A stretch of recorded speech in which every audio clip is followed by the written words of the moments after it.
श्रीमन्नारायण श्रीमन्नारायण श्रीमन्नारायण। जब नहीं रहा जी पांडे जी, इसकी ध्वनि चुभ रही है और इको है ज्यादा। गंभीर कीजिए इसको थोड़ा, या बदल दीजिए माइक।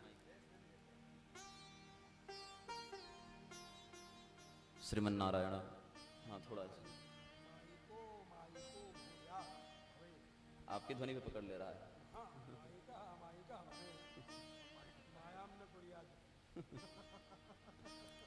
श्रीमन्नारायण।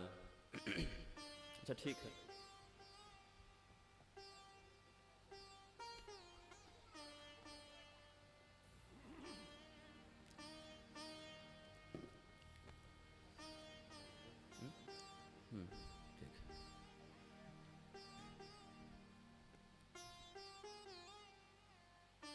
श्रीनाथादिगुरुत्रयं गणपतिं पीठत्रयं भैरवं सिद्धौघं बटुकत्रयं पदयुगं दूतीक्रमं मण्डलं वीरानष्टचतुष्कषष्टिनवकं वीरावलिं पञ्चकं श्रीमन्मालिनिमन्त्रराजसहितं वन्दे गुरोर्मण्डलम्।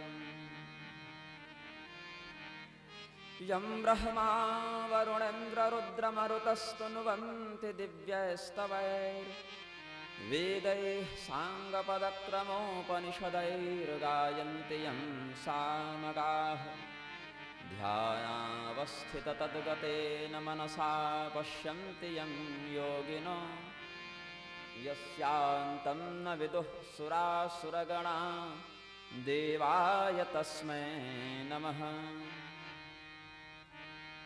कण्ठे यस्य लसत्करालगरलं गङ्गाजलं मस्तके वामाङ्गे गिरिराजराजतनया जाया भवानी सती।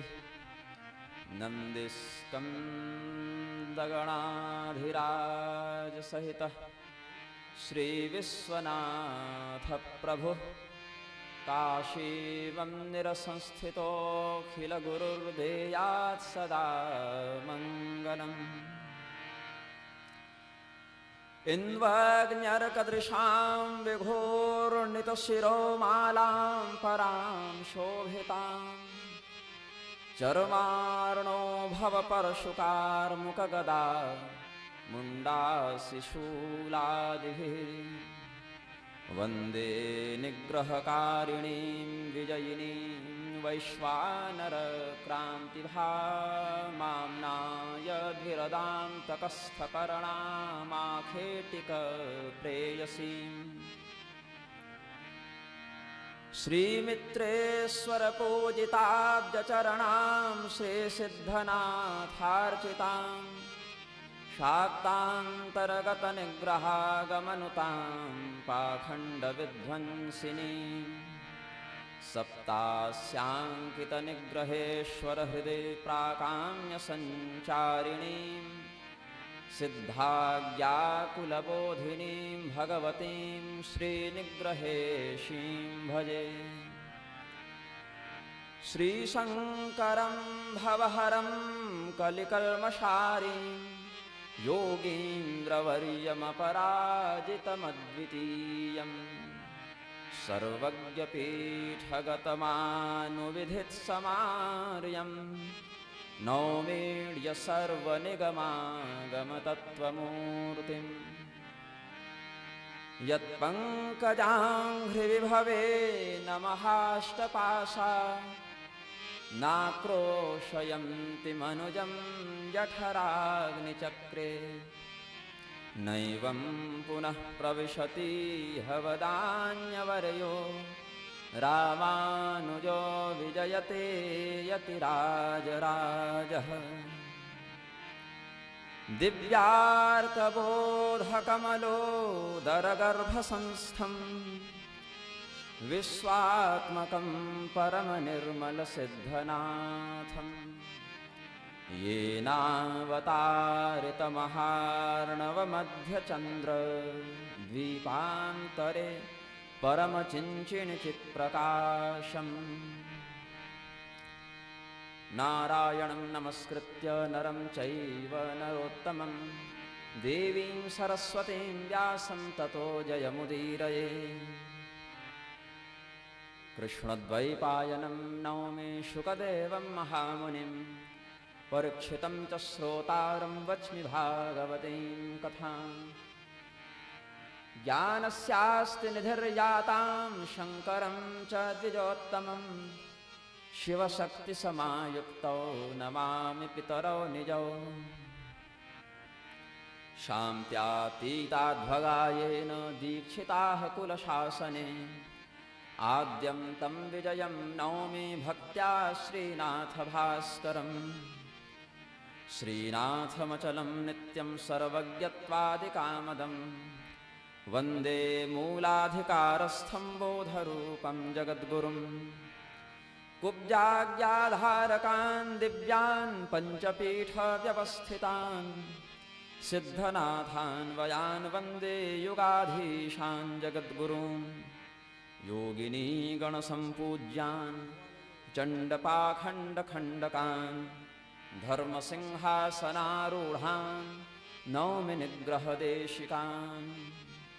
तारिणीकुलमार्तण्डं सद्वामेक्षोभ्यरूपिणं वासिष्ठावेशिनं नौमि वामाख्यं प्रवरं गुरुं।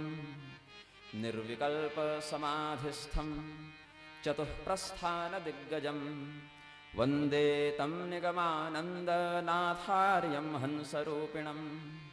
त्रिशक्तितत्त्वसंक्षोभ साधकं कुलनायकं वन्देऽहममृतानन्दनाथार्यं कौलसद्गुरुं। वसुदेवसुतं देवं कंसचाणूरमर्दनं देवकी परमानन्दं कृष्णं वन्दे जगद्गुरुं। प्रेम से बोलिए आनंद कंद भगवान की श्री लक्ष्मी नारायण भगवान की जय हो। श्री वेदव्यास जी महाराज की जय हो। श्री काशी विश्वनाथ भगवान की जय हो। श्री राधा वल्लभ सरकार की जय हो। श्री भागवत भगवान की जय हो। अखिल संत समाज की जय हो।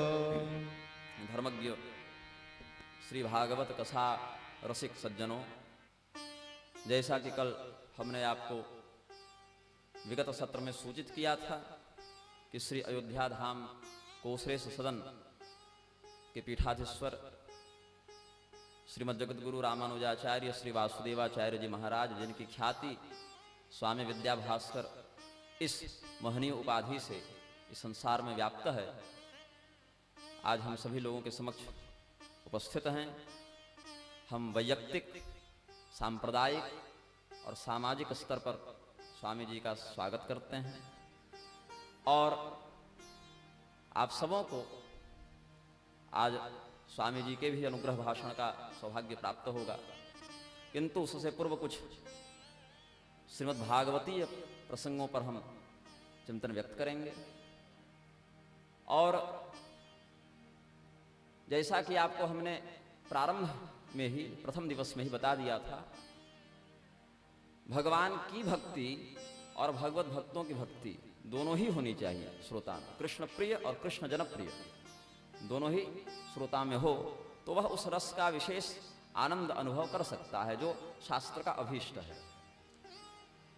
तो कल के प्रसंग में हमने भगवान श्री कृष्ण के चरित्रों पर जिन कथानकों में आप सबों को ज्ञानावलोकन कराने का प्रयास किया था, वहां हम खांडवदाह इत्यादि पर भी कुछ चर्चा किए, कुछ युधिष्ठिर जी के राजसूय यज्ञ पर भी हम चिंतन व्यक्त कर रहे थे, राजा नृग के चरित्र पर भी हमने कुछ चिंतन व्यक्त किया है। दुर्योधन के द्वारा सर्वदेव वरेण्य श्री संकर्षण स्वरूप बलराम जी का जो तिरस्कार किया गया और बलराम जी के द्वारा दुर्योधन को अनुशासित किया गया, ये सब हमने कल बताया था। इसके अनंतर आख्यानकों पर हम अब चिंतन व्यक्त करेंगे। भगवान श्री कृष्ण के 8 विवाह प्रधानतः और 16,100 विवाह सामान्यतः ये वर्णित हैं। इसमें 8 जो मुख्य पटरानियां हैं वो भगवती श्री की साक्षात विभूतियां हैं, और जो अप्सराओं की अंश विभूतियां हैं वो भगवान की 16,100 पत्नियों के रूप में प्रतिष्ठित हैं।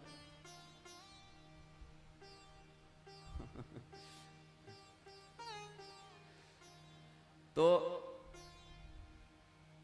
उन सबों के साथ भगवान अलग अलग महलों में अलग अलग स्वरूप धारण करके अपने गृहस्थोचित कर्तव्य का निर्वहन करते थे।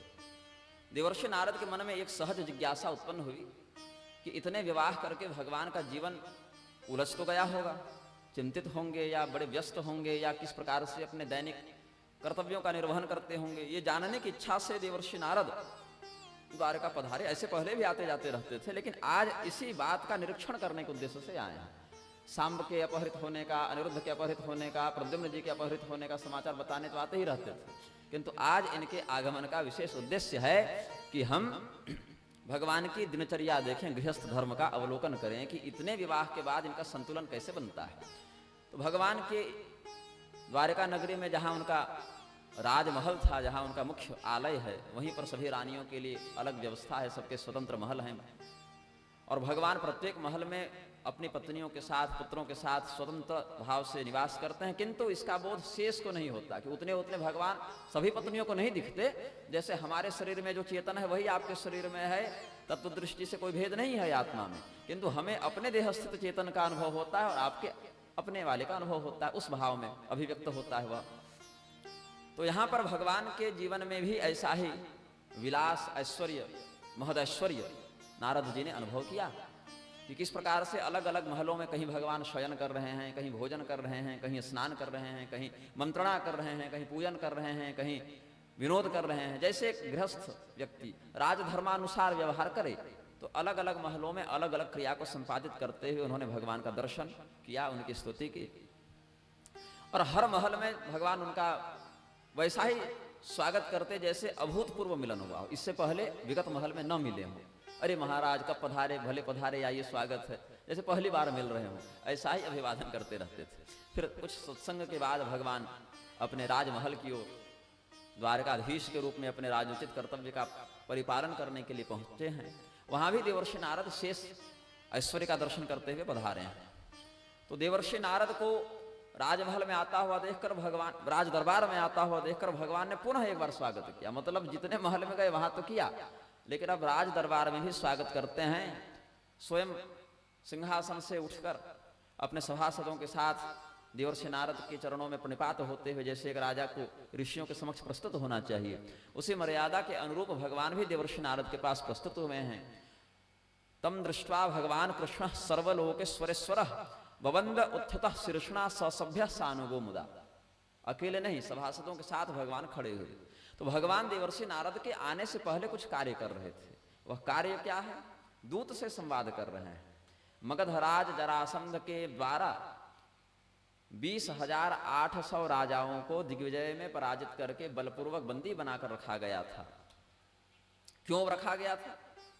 तेना हृता प्रमथनाथ मखाय भूपा। हम प्रमथनाथ भूत भावन भैरव जी को इस नरबली वाले नरमेध से हम संतुष्ट करें, इस प्रकार की वृत्ति से जरासंध ने दिग्विजय करके समस्त राजाओं को, लगभग अधिकांश राजाओं को, 1-2 गद्दियां छोड़ दें तो अपने कैद में कर रखा था। और जिनको कैद नहीं किया उनके साथ एक सामरिक अनुबंध किया कि अगर कहीं हमारा मगध का कहीं से युद्ध हो तो आप सब अपनी सैन्य शक्ति हमारे पक्ष से लगाएंगे। यही कारण है, आप हरिवंश या गर्ग संहिता या ब्रह्म वैवर्त इत्यादि देखेंगे तो वहां मथुरा से जरासंध का जो युद्ध हुआ है, वहां केवल मगध की सेना नहीं, अभी तो विराट, द्रुपद, मद्र, हस्तिनापुर सबकी सेना जरासंध के पक्ष से आई है। ये चाहते नहीं थे भगवान कृष्ण के विरुद्ध होना, किंतु विवश थे जरासंध के पराक्रम के कारण, क्योंकि अगर ये साथ नहीं देते तो इन पर फिर आक्रमण करके पीड़ित करता। तो वहीं राजाओं के माध्यम से एक दूत का संवाद भगवान श्रवण कर रहे हैं। राजाओं ने भगवान की शरणागति ग्रहण की है। इस कष्ट से हमें बचाइए, आप शरणागत वत्सल हैं।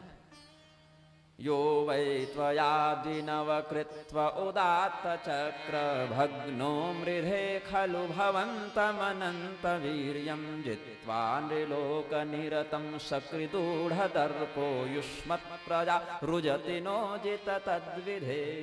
हे भगवान, कैसे अजित अपराजित अजेय हैं आप। जरासंध ने कई बार आक्रमण किया, द्विनवकृत्व 9 दूना 18 बार किया, लेकिन सफल हुआ क्या? 18वें बार में स्वयं को सफल मान रहा था, लेकिन हुआ नहीं, क्योंकि भगवान को तो मार नहीं पाया, मथुरा वालों को मार नहीं पाया, उसके किसी भी कथित शत्रु का पराभव हुआ नहीं।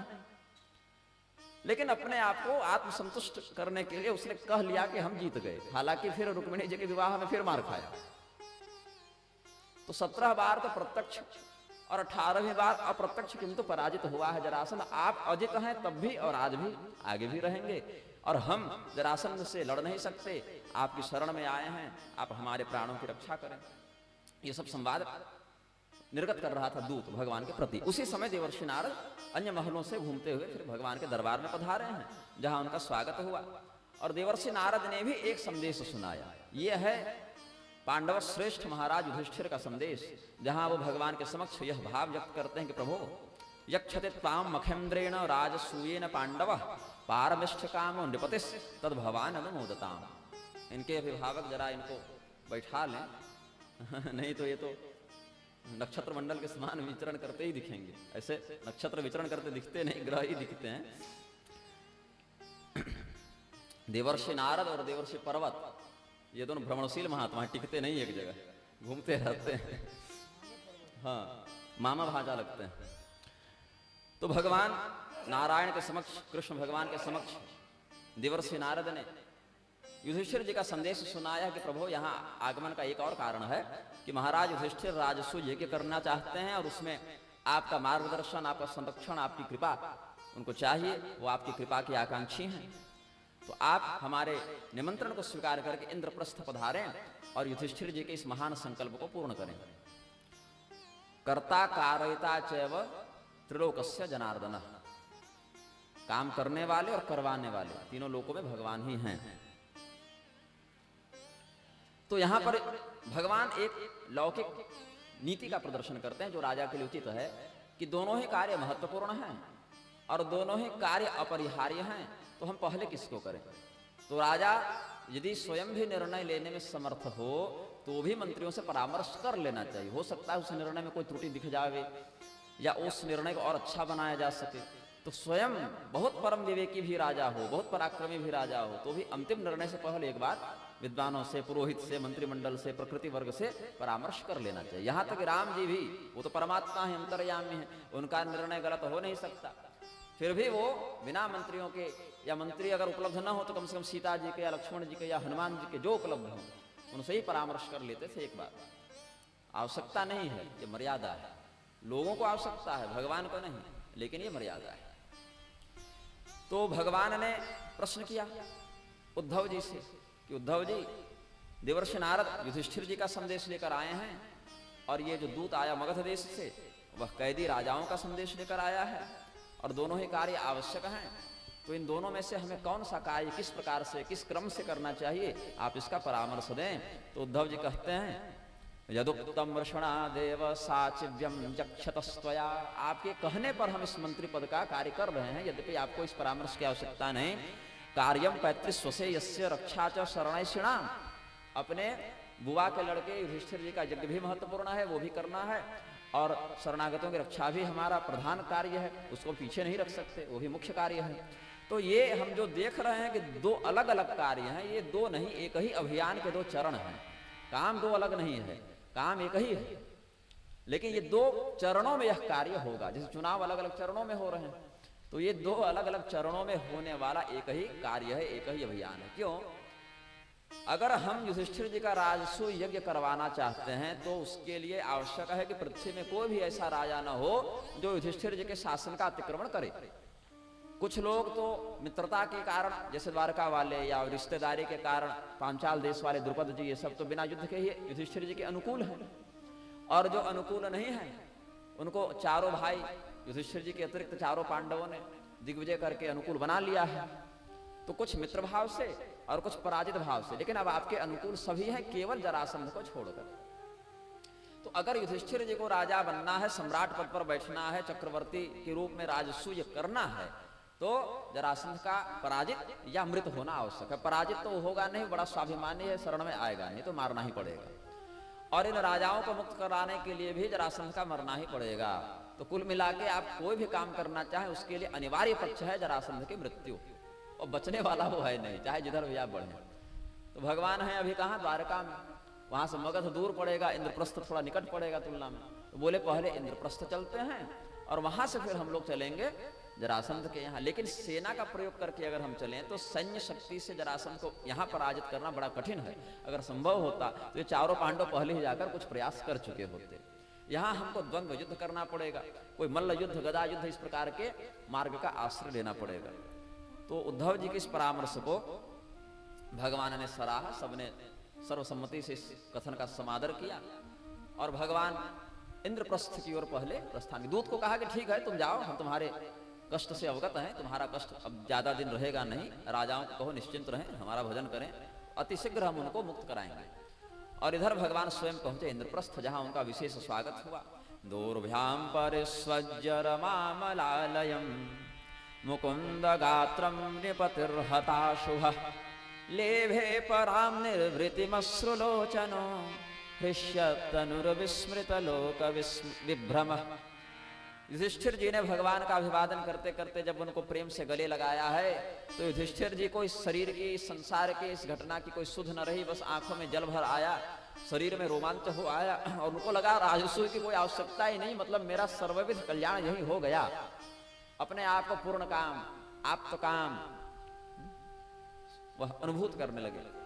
फिर भीम से, भीमस्मयन प्रेम जवा पुरेंद्रिय, भीम से भगवान बड़े हर्षित गदगद भाव से मिले, अर्जुन से मिले, यमाभ्याम अभिवादितः, नकुल सहदेव जो जुड़वे भाई हैं उनसे भगवान मिले। ब्राह्मणेभ्यो नमस्कृत्य वृद्धेभ्यश्च यथार्हतः, ब्राह्मणों को भगवान ने प्रणाम किया, जो भीष्म, द्रोण, धृतराष्ट्र, कृपाचार्य सब जो बड़े बुजुर्ग होंगे उस क्षेत्र में जहां जहां, उन सबका भगवान ने यथोचित अभिवादन किया, लौकिक और धार्मिक दोनों दृष्टि से।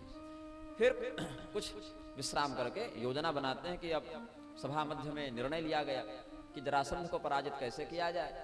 तो अर्जुन और भीम इन दोनों के साथ भगवान चले हैं गिरिब्रज की ओर, जो जरासंध की राजधानी है। जैसे आप कहे थे ना हमको कि अब सब आपको सौंप दिया, आपको जैसे कार्यक्रम करवाना है वैसे करवाएं, हमको बस बता दीजिएगा क्या करना है। तो वैसे ही युधिष्ठिर जी ने भी भगवान के प्रति कह दिया कि हमको आता जाता कुछ है नहीं, करना चाहता हूं और करवाने वाले आप हैं, आप जैसे ले चलिए वैसे काम होगा। तो ये बहुत चिंता का काम है, क्योंकि कुछ भी दाएं बाएं हो तो जिसके ऊपर जिम्मेदारी है वो लोक परलोक दोनों में कलंकित हो जाता है कि तुम क्या कर रहे थे।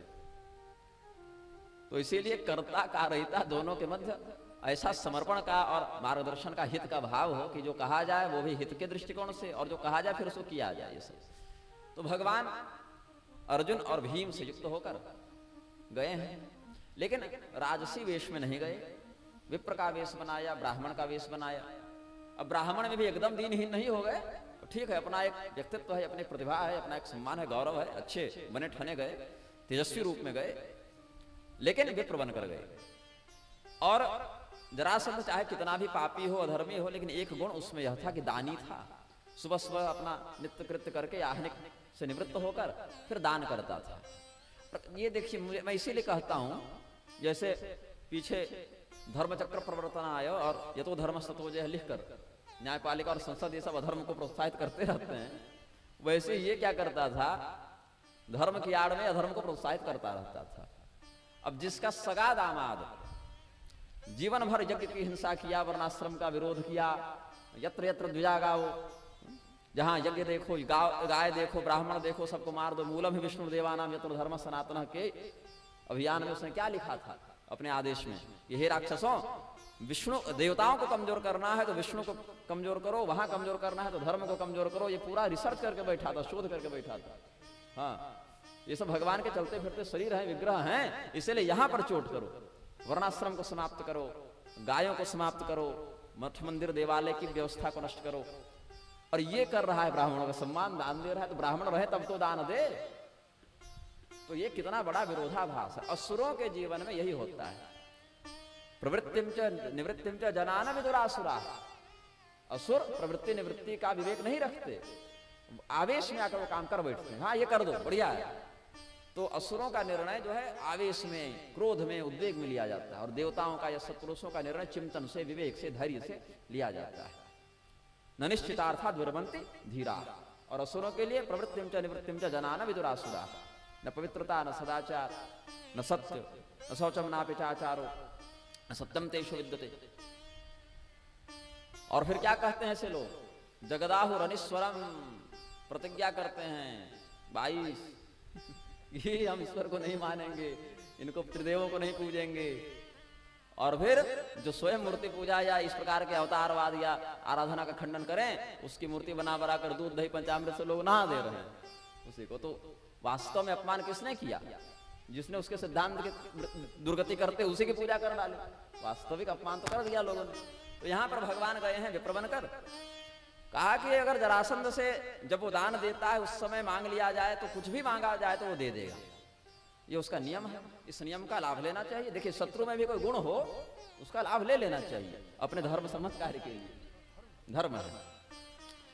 तो जब भगवान प्रस्तुत हुए हैं जरासंध के पास, अच्छा जब गिरिव्रज में ये गए हैं तो ग्रंथांतर का मत है कि दरवाजे से नहीं गए, परकोटा लांघ कर गए। जैसे मुख्य द्वार से प्रवेश करते हैं तो वो भी कर सकते थे, लेकिन यहाँ उस भाव से नहीं गए, दरवाजा लांघ कर गए। मानो उसकी सत्ता को चुनौती देते हुए कि तुम्हारी सुरक्षा बड़ी कमजोर है, कोई भी तुम बड़े जो सम्राट बने घूम रहे हो ना, 3-3 लोग तुम्हारा दरवाजा लांघ कर, परकोटा लांघ कर घुस गए हैं, तुम्हारे महल के दरवाजे तक पहुंच गए हैं और तुम्हारी सुरक्षा व्यवस्था काम नहीं कर रही। तो क्या हुआ, जरासंध ने इनको देखा और बड़ा प्रभावित हुआ इनके व्यक्तित्व से कि अन्य ब्राह्मणों की तुलना में इनका व्यक्तित्व कुछ विलक्षण है, कुछ अद्भुत बात दिख रही है। इनका शरीर देखो, इनके शरीर में कुछ चोट चपेट रगड़ के निशान है। अब सारे लड़ाई लड़े पहलवान हैं, सब वीर योद्धा अतिरथी हैं सब। तो तीर धनुष के प्रत्यंचा के अभ्यास के भी निशान है, चोट चपेट के भी निशान है सब, युद्ध में जहां जहां तीर लगे, घाव लगे। तो कहते हैं यहां पर प्रसंग में जरासंध को संदेह तो हुआ कि ये ब्राह्मण बनकर आए हैं, किंतु ये ब्राह्मण है नहीं, लेकिन अपने भाव को वैसा व्यक्त नहीं किया। स्पष्ट कहा कि आपको देखकर मुझे बड़ा हर्ष हो रहा है, मुझे लग रहा है कि मैं आपको सर्वस्व प्रदान करूं। अरे बताओ, क्षत्रिय का काम क्या है? जीवता ब्राह्मणार्थाय पुनर्वर्थ क्षत्रबंधुना। अरे ब्राह्मण के लिए ही तो हम क्षत्रियों का जीवन है, आप सबों की सेवा के लिए तो हम लोग सब यहाँ गद्दी पर बैठे हैं। तो जब संदेह हुआ था उसको, तो उसने कहा, जरासंध ने कहा, एक मतलब हम कह सकते हैं जिसको आधुनिक भाषा में कैलिबर है उसके व्यक्तित्व में, कि राजा बलि के पास भी नकली ब्राह्मण बनकर विष्णु भगवान गए थे। बलेर श्रूयते कीर्तिर्वितता अध्यक्ष कलमसा ऐश्वर्याद धनसुरस्यापि विप्रव्याजेन विष्णुना श्रियम जिघीर्षतेन्द्रस्य विष्णवे द्विजरूपिणे जानन्नपि महिम प्रादाद वार्यमाणोपि दक्षरा। अब राक्षस है तो अपने आदर्शों में राक्षसों को ही खोजेगा ना। तो कहा हमारे इस राक्षसी विचार के अंतर्गत मैं देखूं तो भी इनको दान देना चाहिए। अपने यहाँ भी पूर्वाचार्यों के द्वारा सुरक्षित यह बात है राक्षसों के दृष्टिकोण में भी कि राजा बलि के सामने विष्णु भगवान वामन रूप धारण करके एक प्रकार से माया का ही, कपट का ही प्रयोग करते गए थे। और शुक्राचार्य जी के मना करने पर भी राजा बलि ने कीर्ति, यश इत्यादि वचन की मर्यादा को ध्यान में रखते हुए उनको 3 पग भूमि देने के बहाने सब दे डाला था। तो अगर कदाचित ऐसा ही कोई यहाँ भी विषय मुझे दिख जाए बाद में, जो बाद में पता चले, तो भी मैं अपने वचन से पीछे नहीं हटूंगा। ऐसा उदार भाव रखते हुए इत्युदार मते प्राह कृष्णार्जुन वृकोदरान हे विप्रा व्रियताम कामो ददाम न्यात्म शिरोपि वह। उदार भाव से जरासंध ने बड़े गंभीर स्वर में कहा कि हे ब्राह्मणों, आप बताएं हमको कि आपको क्या चाहिए, आपकी अभिप्सा क्या है। आप अगर आज यह कहते हैं कि जरासंध अपना माथा काट कर दे दो तो ददाम्यात्म शिरोपि वह, तो माथा भी काट कर दे देंगे। भगवान बोले कि लेना तो वही है, लेकिन तरीका तो कुछ और है। अभी पहले परिचय तो जान लो, संकल्प में नाम गोत्र बोलना पड़ेगा ना। तो भगवान कहते हैं युद्धम नो देहि राजेंद्र द्वंद्वशो यदि मन्यसे युद्धार्थिनो वयं प्राप्ता राजन्यानान्न कांक्षिणः। हम भोजन भंडारा वाले ब्राह्मण नहीं हैं कि आए और यशोगान किए, प्रशस्ति गान किए और स्वस्ति वाचन किए और दक्षिणा लिए भोजन किए और चले गए। हम युद्ध की इच्छा से आए हुए हैं। और युद्ध कैसा हो? द्वंद्व युद्ध हो, एक के बनाम एक, आपसी में दो है ना, संकुल युद्ध और द्वंद्व युद्ध। संकुल युद्ध मतलब जहां दोनों पक्ष घमासान मचाए बहुसंख्यक होकर, और द्वंद्व युद्ध मतलब एक के मुकाबले एक। तो द्वंद्व युद्ध हमको चाहिए। द्वंद्वसो यदि मन्यसे, हमारी ओर से दबाव नहीं है, आप चाहे तो मना कर सकते हैं, यदि आपको अनुकूल लगे तो यही दीजिए। बोले आप ब्राह्मण हैं, अच्छा शरीर से तो सब वीर लग रहे हैं, सब गढ़े हुए पहलवान हैं, सब पुरुषार्थी हैं, लेकिन इस प्रकार की जो आपकी कामना है तो उसका कारण क्या है? हमारा और आपके मध्य जो युद्ध होगा उसमें ऐसे कौन से आपको आनंद या लक्ष्य की प्राप्ति होगी? तो बोले लक्ष्य की प्राप्ति आप हमारा परिचय जब सुनेंगे तो समझ जाएंगे। परिचय यह है, असौवृकोदरः पार्थस्तस्य भ्रातार्जुनो ह्ययम् अनयोर्मातुलेयं मां कृष्णं जानीहि ते रिपुम्। हमसे तुम पूर्व परिचित हो, मिल चुके हो, हम तुम्हारे लिए नए लोग नहीं हैं। ये जो हमारे इधर खड़े हैं मानो वो उनको तुम भीमसेन जानो, वो पांडु और कुंती के द्वितीय पुत्र वृकोदर भीम हैं, और बाईं और उन्हीं के छोटे भाई धनुर्धारी अर्जुन हैं, और हम इन दोनों के ममेरे भाई और तुम्हारे पुरातन शत्रु कृष्ण हैं। भगवान ने कह दिया। तो पहले ये बहुत हंसा, अरे ये हाल हो गया है तुम लोगों का, भीख मांगते फिर रहे हो। एवं महावेदितो राजा जहास उच्च स्वमागध उच्च जहास, जोर जोर से हंसने लगा। आह चामर्षितो मंदा युद्धम तरि ददामिव। अरे मंद बुद्धियों, अरे मूर्खों, अगर तुम्हारी यही इच्छा है कि लड़ना चाहते हो तो हम तुमसे लड़ेंगे, युद्ध की इच्छा पूर्ण करेंगे, लेकिन तुमसे नहीं लड़ेंगे, तुम डरपोक हो। न त्वया भीरुणा योत्स्य युद्ध विक्लवचेतसा, भाग जाते हो तुम, तुम्हारे हाथ पैर कांप जाते हैं, तुम्हारी बुद्धि डोलने लगती है। शुरू में तो कह देते हो लड़ेंगे, और जब प्रारंभ होता है युद्ध तो भाग जाते हो। तो कहीं कहीं तुम हरण छोड़ रहा है भगवान का नाम पड़ा। तो भगवान कहाँ भागे, क्यों भागे, और अंततः परिणाम क्या हुआ, इधर थोड़ी इसका दिमाग है। इसको तो है कि हमारी वाहवाही हो जाए। हाँ, तो भगवान को कहा जरासंध ने कि कृष्ण तुमसे युद्ध करने में हमारी लज्जा है, तुम भाग जाओगे तो कहाँ कहाँ खोजेंगे, इसीलिए तुमसे युद्ध नहीं करेंगे, तुम हमसे युद्ध करने योग्य नहीं, तुम कायर हो। भगवान बोले कोई बात नहीं, तो जो वीर हो उससे भिड़ो, अर्जुन से भिड़ जाओ, अर्जुन में क्या कमी है। बोले अर्जुन वीर हैं, ये कभी नहीं भागे, किंतु इनके युद्ध का तरीका, इनकी शैली भिन्न, ये धनुर्धारी हैं, हाँ इनका तरीका दूसरा है। पीएचडी दोनों है लेकिन अलग अलग विषय में है भाई, विशेषज्ञता इनकी अलग है, और हम गदा युद्ध में निष्णात हैं। ऐसे अर्जुन भी गदा युद्ध जानते थे, जरासंध भी धनुर्विद्या जानता था, लेकिन एक तरीका होता है जिसमें अभ्यास दृढ़ हो, जिसके कारण उसकी प्रसिद्धि हो। तो अर्जुन वीर हैं, लेकिन जिस प्रकार के युद्ध में हम निपुण हैं, या जिसमें हमारी रुचि है, या जो हमारे पराक्रम को प्रकाशित करे, वह तो गदा युद्ध ही है। तो विकल्प में बचे भीम, इन तीनों में चुनना हो, भीम बचे। इनका पुरुषार्थ भी अद्भुत है, इनको गदा युद्ध का अभ्यास भी है, इन्होंने अपने पराक्रम से पूरी उत्तर दिशा का दिग्विजय भी किया था। भीम ने यक्षों तक से भिड़े हैं, मुनिमान इत्यादि को मारा है भीम ने अपने दिग्विजय में, आगे भी मारा है, पहले भी मारा है, जंगल गए तब भी एक बार उत्तर दिशा की ओर बढ़े हैं। लेकिन भीम का पराक्रम हमारे जोड़ी के लायक ठीक है, इनसे लड़ने में हमें भी हर्ष गौरव का अनुभव होगा। तो कहा कि अर्जुनो न भवे योद्धा भीम स्तुल्य बलो मम। भगवान बोले कोई बात नहीं, यही सही। अच्छा बात ऐसी है, उन तीनों में से जरासंध जिसका भी चयन करता वो जीत जाता, क्योंकि वहां भगवान का मन ही है इसको मार के जाना। अगर वो एक मेढक से भी भिड़ता उस दिन, तो भगवान उस मेढक को इतना बलि बना देते वो जरासंध को मार सके। लेकिन लीला को भी एक रस प्रदान करना है।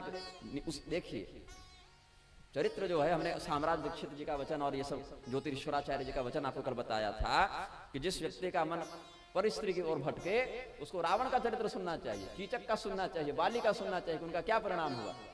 ये जरूरी नहीं कि तुम सनत कुमार और हनुमान जी और देवर्षि नारद और सुखदेव जी का ही चरित्र सुनकर शिक्षा लो।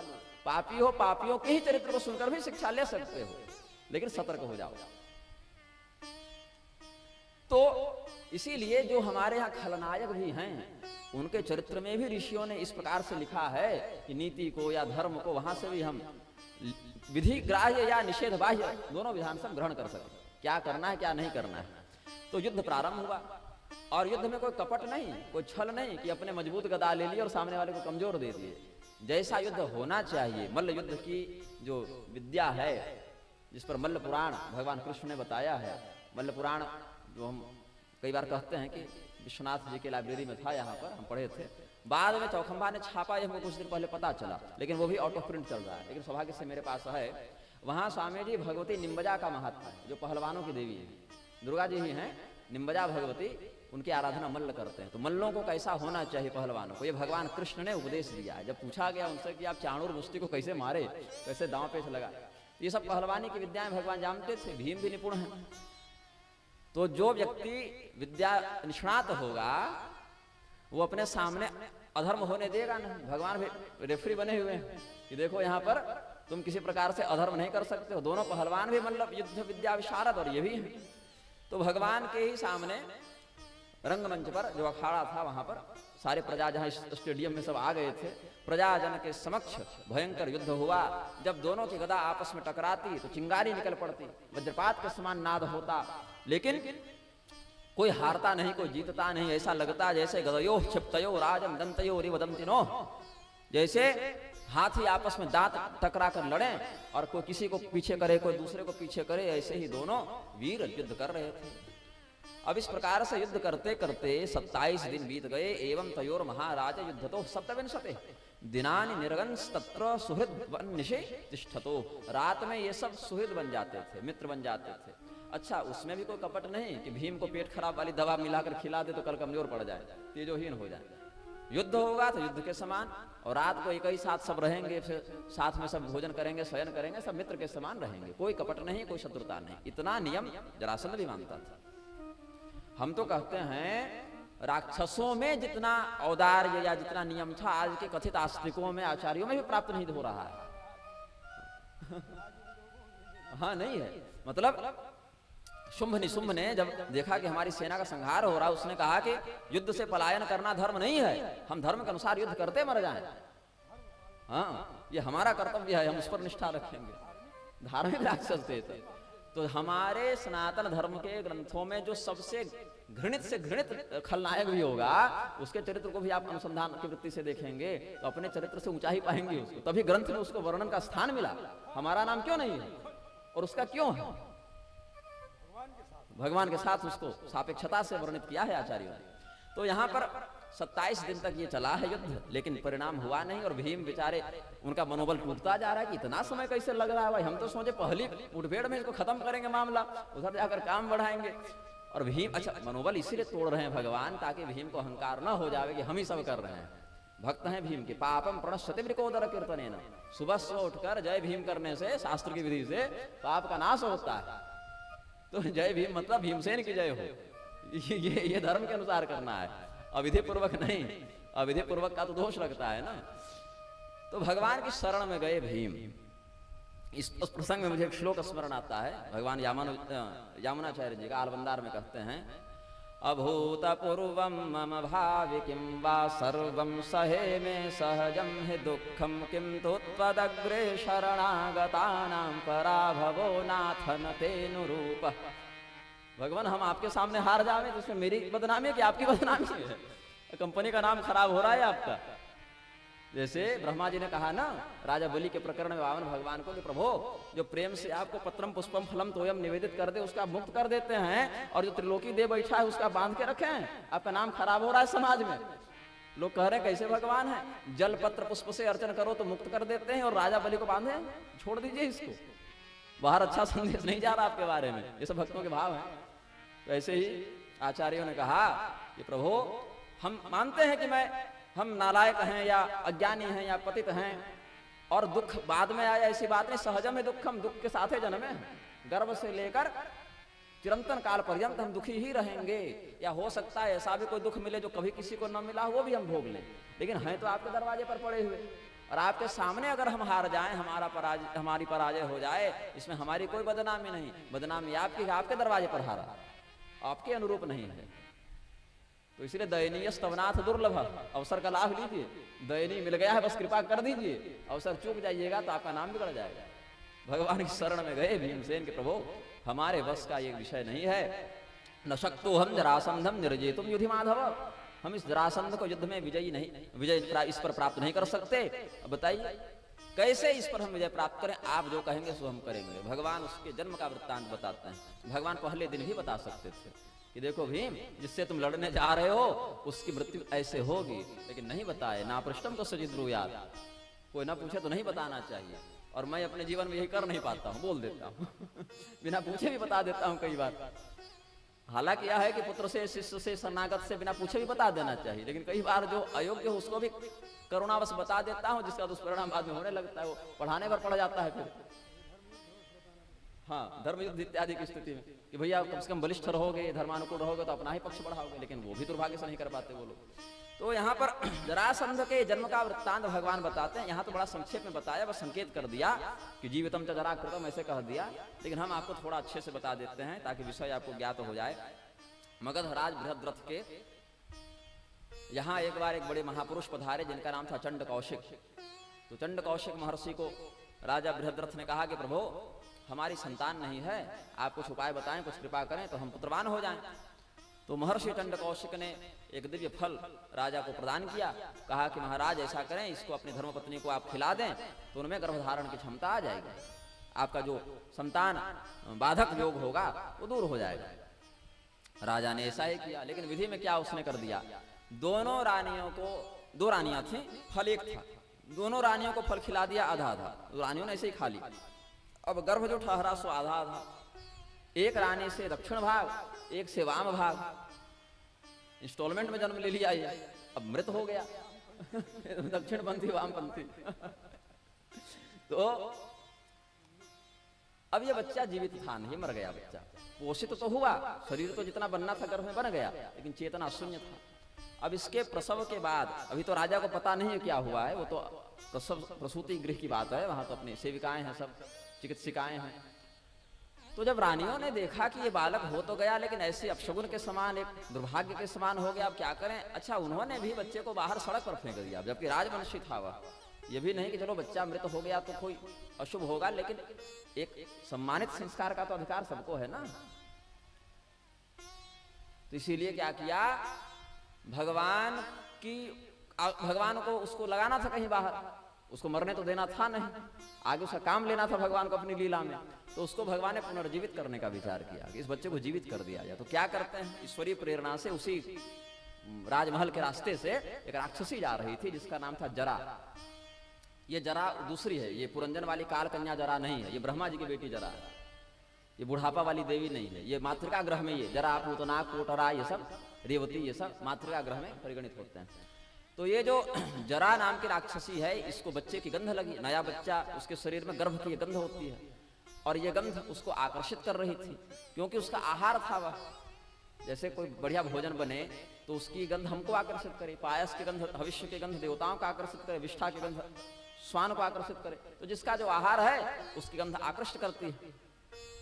तो इस राक्षसी ने उस बालक को देखा, बड़ा स्वादिष्ट बालक, ऐसा सोचा होगा, राक्षसी है।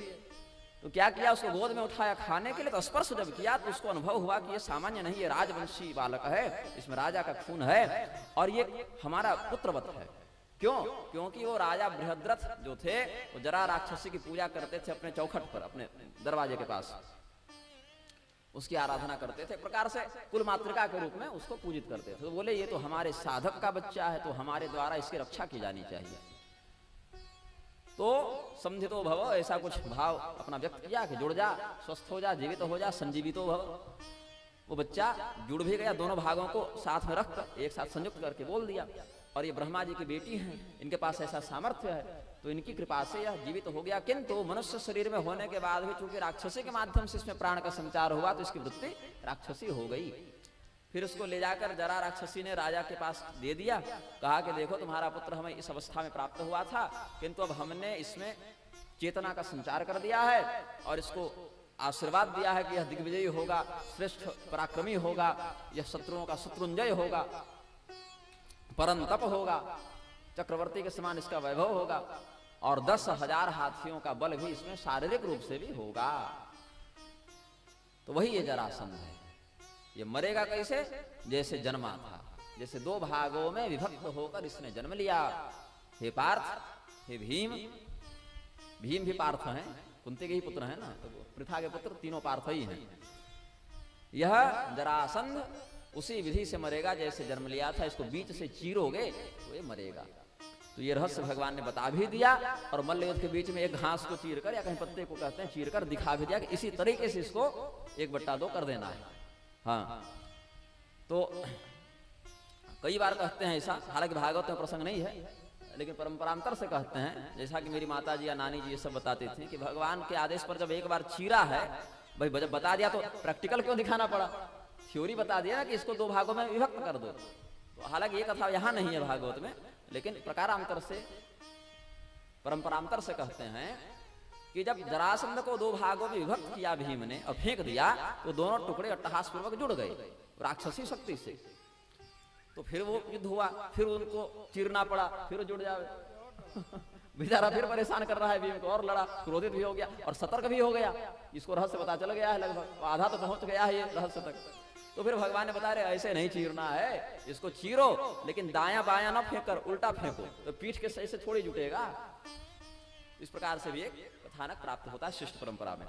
तो भगवान के पूर्ण मार्गदर्शन संरक्षण संकेत का आश्रय लेकर भीमसेन अंततः जरासंध को मारने में सफल हुए। गुदतः पाटयामास, नीचे से उसको चीरा और माथा पर जाकर पूर्ण कर दिया।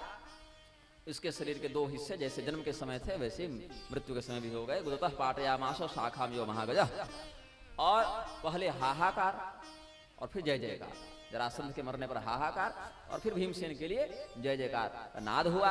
भीमसेन के समक्ष विजय का माल्यार्पण किया गया कि आप विजयी हुए। सहदेव जो जरासंध के पुत्र थे, जरासंध के सहदेव नामक पुत्र का वहां पदार्पण होता है राजमुकुट लेकर के, प्रभु ये आप इस राज्य के अधिष्ठाता हुए। भगवान बोले हम नहीं हैं, अधिष्ठाता तुम हो, बस हमारे अनुशासन का अतिक्रमण मत करना, हमारे अनुकूल रहना, युधिष्ठिर जी का अभिवादन करना, उनके अनुकूल रहना। वर्तमान में तुम्हारे पास दो काम है। पहला, तुम्हारे पिता ने अपने पराक्रम का प्रयोग करके दुर्भावना से 20,800 राजाओं को जो कैद किया, 21,000 बलि देनी थी, बस 200 बच रहा था तो इनकी धड़कन बढ़ रही थी कि कहीं 21,000 हो जावे तो फिर सबको बलि देगा। और जिस गति से जरासंध का चक्र चल रहा है दिग्विजय का, वो 2-4 महीना जाते जाते वो भी कर लेगा। अयुते द्वेषतां न्यष्टौ लीलया युधि निर्जिता ते निर्गता गिरिद्रोण्यां मलिना मलवाससः। तो किसी व्यवस्थित जेल में नहीं रखा था, बस पहाड़ की गुफा थी, उसी को जैसे भेड़ बकरी बंद कर देते हैं बिना किसी व्यवस्था के, पशुवत उसने राजाओं को ठूस दिया था और बाहर से बंद कर दिया था। काल कोठरी मतलब बना दिया। तो भगवान की कृपा से फिर उन राजाओं का उद्धार हुआ कारागार से। भगवान तो स्वयं कारागार में आए भी और उनके बाल बच्चे भी कारागार आते जाते रहे। और युद्ध बाणासुर के कारागार में और साम दुर्योधन के कारागार में, और भगवान के माता पिता ही इधर गर्भावस्था वाले 8 साल और भगवान के फिर 11 साल और जोड़ दें, लगभग 19-20 साल वो भी कारागार में रहे। जन्म भगवान का कंस के कारागार में हुआ। तो भगवान के भक्त भी अगर कारागार आते जाते रहे समय अनुसार तो कोई अतिशयोक्ति नहीं है। कारागार जाना गलत नहीं है, किस कारण गए हैं, किस आरोप से गए हैं ये देखना है। कारागार तो स्वामी करपात्री जी भी गए, स्वामी स्वरूपानंद सरस्वती जी भी गए, आप गए कि नहीं? अच्छा तो लेकिन गोरक्षा के लिए गए, धर्म रक्षा के लिए गए, अपने कर्तव्य का पालन करने के कारण गए। हाँ अच्छा, जगह नहीं थी इसीलिए नहीं गए। अच्छा हाँ हाँ अच्छा हाँ अरे बाप रे। तो ये भी है शासन के अव्यवस्थित होने का दुष्परिणाम। हालांकि के वर्तमान शंकराचार्य भी कुछ समय रहे थे। तो जेल जाना बुरा नहीं है, कौन ले गया और किस कारण ले गया और आपका उद्देश्य क्या था, कृत्य क्या था, ये सब ध्यातव्य है, लक्ष्य क्या है जी। तो भगवान के निर्देश पर राजाओं को मुक्त किया गया और सहदेव को निर्देश दिया गया कि जिस जिस राजा के राज्य से अन्याय पूर्वक जो भी धन यहाँ हरण करके लाया गया उसको विधिवत तुम लौटाओ, उन राजाओं का सम्मान करो, छावर कराओ, वस्त्र दो, भोजन कराओ, व्यवस्था बनाओ और सबको उनके उनके अधिकार को दे दो। तो ये सब राजा जब भगवान के समक्ष प्रस्तुत हुए हैं तो भगवान का शंख चक्र गदा पद्मान्वित चतुर्भुज रूप का दर्शन किया है। भगवान को बहुत धन्यवाद दिया, प्रभु आपने हमें बचा लिया, मुक्त कर दिया। भगवान बोले सुनो अभी तुम मुक्त हुए नहीं हो। अरे ये जेल कोई जेल है? अरे जेल तो संसार है और तुम हो तो अभी यही। तो जैसे हमने इस कारागार से तुमको छुड़ाया है वैसे ही संसार भव कारागार से भी तुमको हमें छुड़ाएंगे। तो जैसे यहाँ से निकलने के लिए तुम हमारी शरण में आए थे वैसे संसार कारागार से निकलने के लिए भी तुम हमारी ही शरण में आओगे, तभी काम बनेगा। इसीलिए यज्ञ करो, प्रजा की रक्षा करो। भवंत एतद् विज्ञाय देहाद्युत्पाद्यमन्तवत् मां निजंतो ध्वरैर्युक्ताः प्रजा धर्मेण रक्षत। तुम राजा हो, तुम्हारा कुछ निश्चित शास्त्रीय कर्तव्य है। अच्छे यज्ञ करो, यशस्वी बनो, प्रजावत्सल बनो और मेरा भजन करते रहो, मेरा चिंतन करते हुए समस्त कर्तव्यों को करो और फिर समय अनुसार मेरे लोक को प्राप्त हो जाओ। नहीं तो फिर फंसे रह जाओगे। यहाँ तो हमने निकाल दिया लेकिन ये कोई समस्या है नहीं तुम्हारी, ये तो बहुत मामूली बात थी, बहुत छोटी बात थी। तो हम लोग जो बड़ा प्रसिद्ध श्लोक पढ़ते हैं, कृष्णाय वासुदेवाय हरये परमात्मने प्रणत क्लेशनाशाय गोविंदाय नमो नमः, ये राजाओं ने ही भगवान की स्तुति में यहाँ कहा है। वही बार बहुत से श्लोक जो प्रसिद्ध होते हैं, कर्पूर गौरम करुणावतारम, ये मेरु तंत्र का है। तो ये सब बहुत से प्रसिद्ध श्लोक जो हैं पता नहीं चलता कि कहाँ के हैं, लेकिन परंपरा में याद हो जाते हैं। हाँ, और कर्पूर गौरम आरती का भी मंत्र नहीं है, तो कपूर के सामने तो प्रणाम का मंत्र है। हाँ, भगवान के प्रति एक समर्पण का, नमस्कार का मंत्र है। और सकाम प्रयोग की विधि से देखें तो वो मंत्र है पति पत्नी में दाम्पत्य को जोड़ने का। अगर झगड़ा हो जाए पति पत्नी में या कोई उच्चाटन करवा दे तो पति पत्नी को समरस बनाने का, सामंजस्य बनाने का वो मंत्र है। मेरु तंत्र में जो उसकी विधि दी हुई है। लेकिन कर्पूर शब्द मात्र से, जैसे दधी कुरानों से दधी शब्द मात्र से या मधुवाता से मधु शब्द पकड़कर दधी मधु चढ़ा देते हैं, उसी का एक भाव लेते हैं। कर्पूर शब्द से लोग आरती कर देते हैं। तो दोष नहीं है ऐसा करने में, वो तो लौकिक मंत्र से सब करेंगे ही, लेकिन मंत्र का काम कुछ और है उसका। अब बताइए, कर्पूर गौरम का ये प्रयोग है, नहीं जानते लोग। मंत्र सब जानते हैं, प्रयोग नहीं जानते। तो भगवान फिर इस प्रकार से सारा कार्य करके वापस इंद्रप्रस्थ पहुंचे और युद्ध अवसान हो गया। अब कहीं युद्ध बचा नहीं। अब कोई राजा ऐसा नहीं जो युधिष्ठिर जी के शासन को चुनौती दे सके। अब यज्ञ करना है, यज्ञ की तैयारी हुई। तो महाराज युधिष्ठिर जी का जो यज्ञ हुआ उसमें एक चिंतन किया इन्होंने कि पैसा तो बहुत लगेगा, दिग्विजय से हमने जितना धन अर्जित किया है उतना धन उतना नहीं पर्याप्त है जितना होना चाहिए। मतलब जो हम करना चाह रहे हैं अभी उतना हुआ नहीं है प्रबंध। तो भगवान के ही कहने पर राजा मरुत के यज्ञ में जो धन था उसको ये लेकर आए। ये कथा भागवत में विस्तार से नहीं है, बहुत सांकेतिक रूप से है, लेकिन फिर भी हम आपको थोड़ा सा प्रसंग खोलकर बता देते हैं। एक बड़े श्रेष्ठ राजा हुए हैं जिनको मरुत कहा गया है, यशस्वी हुए हैं। वो यज्ञ करना चाहते थे। बृहस्पति जी को उन्होंने कहा कि हे देवगुरु, आप हमारे यज्ञ का नेतृत्व करें, हमारा मार्गदर्शन करें, हमारे आचार्य हो जाएं। बृहस्पति जी ने कहा कि देखो हम करा तो दें, लेकिन अभी देवराज इंद्र का यज्ञ हमारे पास सामने पड़ा हुआ है, अभी वो हम किए नहीं हैं। और उसी मुहूर्त में तुम भी चाहते हो यज्ञ करना, और हम हैं देवताओं के पुरोहित, देवताओं की यजमानी छोड़कर मनुष्य की कराएं हम यजमानी, ये हमको अच्छा नहीं लगता। तो ऐसा करो कि हम पहले देवराज का यज्ञ करा लें, फिर तुम्हारा बाद में करा देंगे। तो एक प्रकार से देवराज के वैभव को मरुत के वैभव से ऊपर बताया। और था भी देवराज देवराज हैं, ये पृथ्वी के राजा हैं। तो इनको आत्मसम्मान पर चोट लगी कि हमको पैसे से देख रहे हैं, ये वैभव से देख रहे हैं कि देवता को छोड़कर तुम्हारी क्यों पूजा करवाएं, तुम्हारा आचार्यत्व क्यों करें। तो उनको बात हृदय में लग गई। उन्होंने कहा कि अब तो हमको यज्ञ कराना है, उसी मुहूर्त में कराना है, और ऐसा कराना है कि देवराज इंद्र और बृहस्पति दोनों को जलन हो या उनको चुभे कि हमने इस यजमान को ठुकराकर गलत किया। तो इसका अर्थ क्या है कि देवराज के वैभव से ज्यादा वैभव हो, इतना तपोबल हो कि देवराज अगर विघ्न डालने आए या प्रहार करें तो उसका भी हम सामना कर सके। तो महादेव जी की शरण में गए। महादेव जी प्रसन्न हुए, बोले क्या चाहते हो। बोले प्रभु हम ऐसा यज्ञ करना चाहते हैं जिसका वैभव देवराज इंद्र के यज्ञ से अधिक हो, उन्नत हो, श्रेष्ठ हो। भगवान बोले ठीक। अच्छा, भगवान अपने कुछ नहीं रखते, लेकिन देते सबको सब हम। तो ऑर्डर दानी तो कह दिया कि ऐसा करो, धन की इच्छा रखते हो, अर्थार्थी भक्त हो, तो हम तुमको वरदान देते हैं कि तुम्हारे यज्ञ में स्वर्णमय सब कुछ होगा। तो हमने कल नहीं कहा कि समंतक मणि के प्रभाव से क्रूर जी दानपति हो गए और सब सोने वाले यज्ञ करने लगे। तो बड़े छोटे प्रारूप में हमने बताया, राजा मरुत का यज्ञ और बड़े प्रारूप में था। सब कुछ स्वर्णमय, न कोई लोहा, न टीना, न प्लास्टिक, कुछ नहीं, जो भी है स्वर्णमय। झाड़ू भी है स्वर्णमय, धूल भी है तो स्वर्ण कणिका। तो देवताओं को बड़ा, अभी यज्ञ हुआ नहीं, अभी तो वैभव हो गया इनके पास। अब आचार्य चाहिए। आचार्य किनको खोजे। अब ऐसा आचार्य हो जो ज्ञान में बृहस्पति को टक्कर दे सके, बृहस्पति जी भी जिसके ज्ञान की सराहना कर सकें, और बृहस्पति जी से जिसकी दुश्मनी हो, अगर ऐसा आचार्य मिल जाए तो और अच्छा, ताकि कंपटीशन, तब ना प्रतियोगिता की भावना रखे। तो बृहस्पति जी की अपने भाई से नहीं बनती थी। इसके पीछे एक दुर्भाग्यपूर्ण कारण था, लेकिन कारण है। और अच्छा देखिए उपाध्याय जी, स्वामी जी, हम अनुभव करते हैं, हमारे जीवन में कोई पाप हो जाए, आपके जीवन में कोई पाप हो जाए तो क्या करते हैं, छिपाने का प्रयास करेगा व्यक्ति। ऐसे करते नहीं हम भी, लेकिन प्रायश्चित कर लें या प्रकाशन कर दें। लेकिन कई बार ऐसा भाव बन जाता है कि ये पाप कोई न जाने तो अच्छा हो, होता है, ऐसा मानवीय स्वभाव है। लेकिन आचार्यों ने ऐसा नहीं किया। पराशर जी के जीवन में अगर कोई ऐसी घटना घटित हुई, या नारद जी विश्व मोहिनी पर मोहित हुए, या कोई ऐसा घटनाक्रम बना, या चंद्रमा ने गुरु पत्नी गमन किया, या बृहस्पति ने भ्रातृजाया गमन किया, तो छिपाया, बताया कि हे मनुष्यों ये गलत है, हमने किया, अच्छा नहीं किया, हमको ये दुष्परिणाम मिला, तुमको बचना चाहिए। ये नहीं दिखाया कि हम सबसे बड़े हैं, हमारे जीवन में कोई दोष नहीं।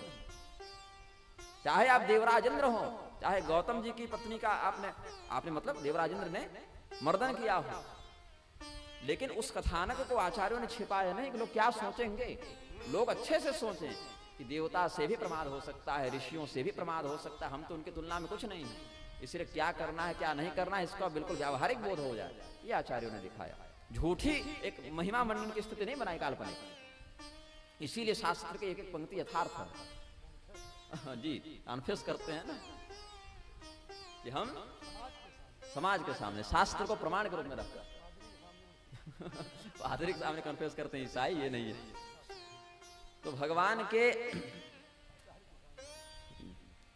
ऐसे भी अपराध को आचार्य के समक्ष निवेदित करके ही प्रायश्चित पूछने का अनुशासन है कि प्रभु ये हमसे अपराध हो गया है, अब आप बताइए इसमें हमारा उद्धार कैसे होगा, हमारा निर्वाह आप करवाइए। तो भगवान महादेव की कृपा से वैभवशाली हो चुके थे राजा मरुत, और अब अच्छा आचार्य उनको खोजना है, तो जिसका कोई मार्गदर्शक नहीं होता है उस पर देवर्षि नारद बड़ी जल्दी कृपा करते हैं, बड़े सहज कृपा करते हैं कि ये पक्का मेरा चेला बनेगा, ये 10 गुरु में नहीं भागेगा, क्योंकि सब जगह भाग के थक चुका है। उन्होंने कहा कि देखो मरुत, तुम्हारा यज्ञ तो एक ही आचार्य करा सकते हैं, वो हैं स्वयं महर्षि संवर्त, जो बृहस्पति जी के भाई हैं, और पूर्व काल में बृहस्पति जी की आसक्ति उनके पत्नी के प्रति हो गई थी, वो चिढ़ गए थे, क्रोध था कुछ। तो बोले अच्छा मिलेंगे कहाँ, कहाँ आश्रम है, कहाँ पहुंचे हम? तो कह दिया उनका कोई आश्रम नहीं है, वो घूमते फिरते महात्मा है, वो मिल जावे तो तुम अपना सौभाग्य समझो। बोले तो सब पहचानेंगे कैसे, कुछ उनका हुलिया बताइए, कुछ आकृति बताइए। बोले एकदम पागल के समान, उन्मत्त के समान, मूर्ख के समान, जड़ अंध बधिर के समान दिखेंगे जड़ोन्मत्त पिशाचवत, जैसे कोई प्रेताविष्ट व्यक्ति हो, पिशाच हो, इस प्रकार से वो मिलेंगे, और वो तुम्हारी बड़ी परीक्षा लेंगे, लेकिन तुम अपनी निष्ठा में बने रहोगे तो कृपा भी कर देंगे। तो ठीक है महाराज, और कोई बात? बोले अंतिम बात यह है, अगर वो यह पूछें हमारा पता कौन बताया, किसने हमारा परिचय दिया, तो कह देना देवर्षि नारद ने दिया, झूठ मत बोलना। लेकिन अगर यह पूछे कि देवर्षि नारद अब कहाँ हैं, तो कहना कि प्रभु आपका पता बताने के बाद देवर्षि नारद अग्नि में प्रवेश कर गए। अग्नि में, ये पासवर्ड था उनका, रेफरल कोड देते हैं ना, OTP, कि सही गुरु ने भेजा है, तो ये वही पासवर्ड था मान लीजिए, ताकि ये जाने अच्छा ये तो गुप्त संदेश है, मतलब ये सही लड़का है, ये हमारे पास वास्तविक स्रोत से भेजा गया, इस पर कृपा करनी। हाँ, गलत नहीं बोल रहा है, हाँ, कोड वर्ड। तो राजा मरुत आए संवर्त जी के पास, खोजते खोजते फिर कुछ के मत में वाराणसी में ही मिले थे। तो संवर्त जी को देखा कि पूरे बनारस में सबसे पागल यही दिख रहे हैं, सबसे मूर्ख के समान यही रहते हैं, सबसे अपवित्र या उन्मत्त के समान यही दिखते हैं, इनके पीछे लग गए, घूमते घूमते घूमते घूमते। अब वो समझ गए संवर्त मुनि कि ये हमारे रहस्य को कहीं पहचान तो न रहे, कहीं हमारे रहस्य को जान तो न गए ये राजा, तो इनको मारें, पीटें, जरा पागलपन दिखावें, तो थूक दें उन पर, मूत्र त्याग कर दें, बालू फेंकने लगे, गाली देने लगे, ताकि भागे, पीछा छोड़े हमारा। लेकिन राजा मरुत संकल्प लेकर आए थे कि जब तक गुरु जी कृपा न करें हमको, चाहे कुछ भी कर दें, हमको पीछे नहीं जाना है। अंततः कृपा कर दिए संवर्त मुनि। बोले अच्छा ये बताओ हमको पहचाने कैसे तुम? बोले महाराज देवर्षि नारद ने आपका पता बताया। बोले अच्छा, और देवर्षि अब कहाँ हैं? कहा वो तो अग्नि में प्रवेश कर गए। अच्छा वाह वाह, ठीक है, तुम्हारा यज्ञ हम कराएंगे। तो पहुंच गए संवर्त यज्ञ कराने, और विशेष करके तुम्हारा तिरस्कार बृहस्पति ने किया है, अब तो जरूर कराएंगे। अतिशीघ्र मुहूर्त का जो तुमने चिंतन किया था उसका शोधन करके हम व्यवस्था बनाते हैं। तो राजा मरुत के यज्ञ में सभी देवता प्रत्यक्ष प्रकट होकर अपने भाग को ग्रहण करते थे, और उनका वैभव देखकर थोड़ा सा मतलब उनको बुरा भी लगता था कि हम किस बात के स्वर्गाधिपति हैं जो ये वैभव हमारे पास नहीं है। रावण ने उनके यज्ञ पर आक्रमण किया था। हाँ, तो रावण के साथ मरुत पूरी तैयारी से युद्ध करना चाहते थे, लेकिन अहिंसा व्रती थे बैठे उस समय यज्ञ में। तो संवर्त ने कह दिया कि तुम ऐसा न करो। तो मारीच जो था रावण का उद्घोषक था उस समय, उसने कहा कि अरे हमारे महाराज रावण तो जीत गए। तो यज्ञ असफल नहीं रहा मरुत का, रावण बिना लड़े ही कहा अच्छा अब आप लड़ेंगे ही नहीं, अहिंसा का व्रत धारण कर लिया, मुनि व्रती है तो क्या लड़ें आपसे, लेकिन जीते हम, मतलब जाओ जो मानना है मानो तुमको। तो बिना लड़े ही रावण ने कह दिया हम जीत गए। हाँ, रावणों जयती तुच्चई, मारीच ने कह दिया जोर से कि रावण जीत गए हमारे महाराज। और जो देवता आए थे सभासद बनकर, वो सब अलग अलग पशु पक्षी का रूप धारण कर, कोई मोर बनके, कोई कौवा बनके, कोई हंस बनके, कोई गिरगिट बनके, ऐसे दिक्पाल लोकपाल अलग अलग भागे, नहीं टिके वहां। मोर बनके इंद्र भागे, यमराज कौवा बन गए, और हंस रावण के डर से, हाँ, और हंस बनकर वरुण देवता चले गए, और कुबेर जी क्रिकलास गिरगिट बनकर चले गए। ये सब कथा अलग वाल्मीकि जी के विवरण किया, सब अलग विषय है। यहाँ हम क्यों बताइए, ये भागवत का प्रसंग नहीं है ऐसा। भागवत में तो मरुत जी का बस नाम उल्लेख की वृत्ति से कह के चले गए सुखदेव जी। ये हमने क्यों बताया, ताकि आप समझें कि युधिष्ठिर जी की यहाँ फंडिंग कहाँ से आ रही थी। तो जब ब्राह्मण उस यज्ञ में दक्षिणा प्राप्त कर रहे थे, अब संवर्त जी तो प्रधान है, लेकिन अकेले थोड़े हैं, पूरा विप्रमंडल पुरोहित मंडल है उनके साथ। तो राजा मरुत ने इतनी दक्षिणा दे दी, इतनी दक्षिणा दे दी कि वो ब्राह्मण असमर्थ हो गए दक्षिणा ले जाने में। और राजा मरुत ने कहा कि प्रभु हमने दे दिया। ब्राह्मण ने कहा कि हम ले नहीं जा सकते, राजा वापस ले नहीं सकते, तो क्या करें। बोले जितना आवश्यक है उतना धन रख लो, जितना ले जा सकते उतना रख लो, और शेष धन को फेंक दो। तो हिमालय के पीछे फेंक दिया। अच्छा ये कहो किसी गरीब को दे दो, ये पूछा जा सकता, फेंका क्यों, गरीब को देते। बोले कि केवल ब्राह्मणों को ही दान नहीं मिला, सब याचक को यथेष्ट मिला। तो अभाव किसी के पास नहीं था, सब थक गए धन देखकर, जरूरत किसी को नहीं, तो कौन ले जावे। राजा रखने को तैयार नहीं, याचक आप्त काम है, ब्राह्मण ले जाने में असमर्थ है। ये वैभव है, ये क्या सोने की चिड़िया कहेंगे भारत को 1000 साल पहले। ये वैभव भी उस वैभव के सामने क्या है। तो उस ब्राह्मणों ने क्या किया, अपनी आवश्यकता के अनुसार धन को रखकर और शेष हिमालय के पीछे फेंक दिया। और इसके कई युगों के बाद, अब कब रावण का समय था और कब इधर का है, हाँ, तो कहा भगवान ने कि देखो जिस धन का स्वामित्व किसी के पास नहीं, तो सरकारी पैसा हो गया, वो तो राजा का धन हो गया। और अब राजा तुम हो इस पृथ्वी के, तो तुम्हारा ही उस धन पर अधिकार है। उस धन का भी तुम इस यज्ञ में प्रयोग करोगे, शुद्ध माना जाएगा, शुद्ध धन है वह। बोले ना ब्राह्मण का धन हम कैसे ले लें। बोले ब्राह्मणों का अब नहीं रहा ना, उन्होंने स्वत्व का परित्याग कर दिया और उसका कोई उत्तराधिकारी निश्चित नहीं किया, तो राजा का धन होगा। अब उस समय राजा मरुत थे, वो ले नहीं सकते क्योंकि दाता वही थे। इसीलिए अब तुम जो राजा हो वह उस लावारिस जिसका उत्तराधिकारी कोई नहीं, स्वामित्वहीन धन के अब तुम अधिपति हो गए। तो भगवान कृष्ण के मार्गदर्शन में युधिष्ठिर जी वह यज्ञ कर रहे हैं। भगवान ने सभी शत्रुओं का संहार भी करवा दिया, धन का भी प्रबंध कर दिया, आर्त भी बन गए, अर्थार्थी भी बन गए, सब शत्रु में आर्त भाव हो गया। कैसे उस शत्रु से हम बचें, कैसे उसको हरावें, अर्थ का भी प्रबंध कर दिया। बाद में नारद जी इत्यादि के माध्यम से उपदेश भी दिलवाया है। तो जिज्ञासु भक्त भी थे, वो उनकी भी पूर्ति हो गई। तो भगवान के मार्गदर्शन में यज्ञ प्रारंभ हुआ। बड़े बड़े ऋषि महर्षि जिनका कुछ का नाम यहाँ उल्लेखनीय है, ब्राह्मणान ब्रह्मवादिनों के बाद मैं श्लोक पढ़ देता हूँ, आप अपने अर्थ का अनुसंधान कर लेंगे। द्वैपायनो भरद्वाज सुमंतुर गौतमोऽसितः वसिष्ठश्च वनः कणवो मैत्रेयः कवशस्त्रितः। कवशैलूस, यहाँ फिर पहुँच गए, हाँ आ गए कवश। ये पहले अभी परीक्षित जी की सभा में भी बैठे हैं, शूद्र नहीं है भाई, ब्राह्मणान ब्रह्मवादिनः शूद्र थे। अब्राह्मण कितव दास्या पुत्र वाले अभी झगड़ा चले, ये सब जानते ही आप लोग। विश्वामित्रो वामदेव सुमतिर्जय मुनिः क्रतुः पैलः पराशरो गर्गो वैशंपायन एव च अथर्वा कश्यपो धौम्यो रामो भार्गव आसुरिः वीतिहोत्रो मधुच्छन्दा वीरसेनो कृतव्रणः उपहूतास्तथा चान्ये द्रोण भीष्म कृपादयः धृतराष्ट्रः सहसुतो विदुरश्च महामतिः ब्राह्मणाः क्षत्रिया वैश्याः शूद्रा यज्ञदृक्षवः तत्रेयुः सर्वराजानो राज्ञां प्रकृतयो नृप। मैं जानबूझकर इन ऋषियों का नाम बार बार पढ़ता हूँ ताकि इनके चरित्र, इनके नामोच्चारण से आपकी बुद्धि शुद्ध हो। आचार्यानुसंधान करने का क्यों अनुशासन है। हम उन आचार्यों के समान ज्ञानी नहीं, किंतु स्मरण मात्र से उनके चरित्र का चिंतन करते हुए हम उनकी कृपा के पात्र बनते रहें। भगवान क्या कहते हैं, यद्यद्विभूति मत सप्तम श्रीमदूर्जितमेव। श्रेष्ठ राजाओं का चरित्र, श्रेष्ठ आचार्यों का, ऋषियों का नाम चरित्र क्यों पढ़ा जाता है, भगवान के ही समान, क्योंकि उनमें भी भगवत विभूति का प्रतिष्ठापन है।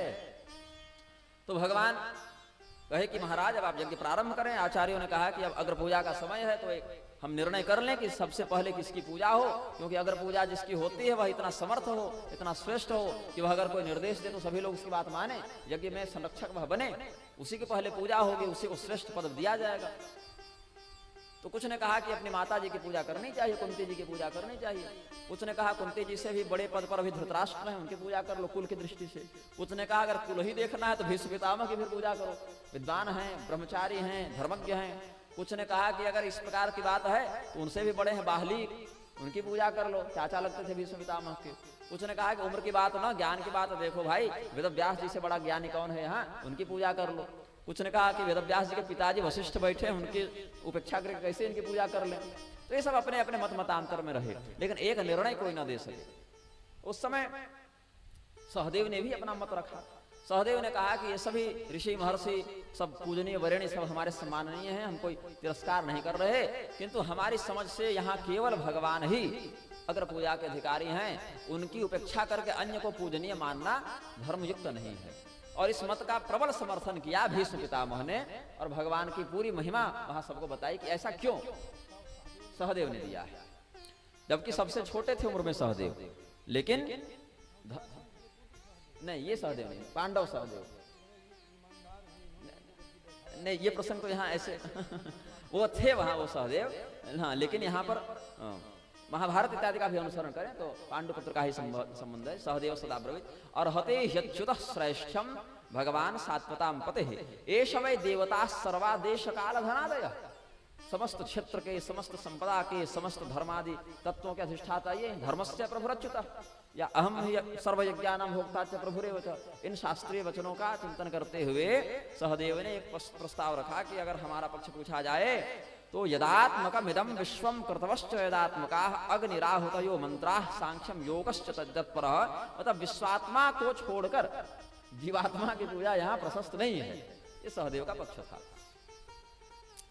सहदेव जी ने कहा, भीष्म पितामह ने समर्थन किया, अन्य जो धर्म के द्रोणाचार्य या ऋषि महर्षि थे, बड़ी बात कर दे, सबसे बड़े ने समर्थन किया। वाह, ये होता है धर्म की लकीर। वहां उम्र से छोटा बड़ा नहीं देखते, जो उचित है वह समर्थनीय है। हाँ, धर्म ही वहां पर उस सिद्धांत को बल प्रदान करता है।